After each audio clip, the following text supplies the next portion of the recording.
the first high school coach in the Hall of Fame. 1,274 wins.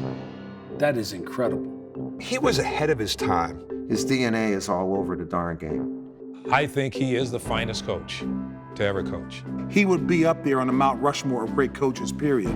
If you're in basketball and you don't know Morgan Wootten, there's something wrong with you.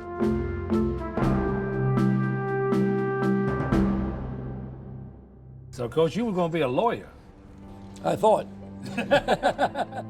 And then I got the offer to go to DeMatha High School. DeMatha had just dropped out of the league because they were getting beat so bad. I said, well, we can change that. The best coaches I've ever met have no self-doubt. We would be down 2 or 3 points with 5 seconds left in the game. He would come to the huddle and say, hey, we got him just where we want him. What's been left out of the analysis of Morgan is the role he played in the advancement of the civil rights movement. Morgan Wootten never saw color.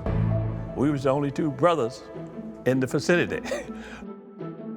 It was the greatest basketball game ever played because Kareem Abdul-Jabbar is the greatest basketball player who ever played.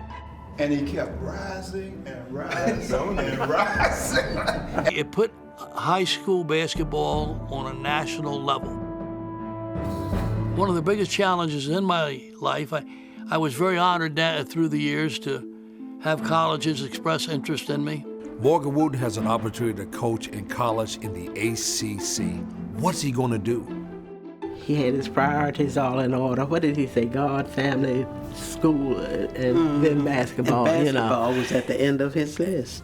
So before we became these great basketball players who won these championships, he taught us about life.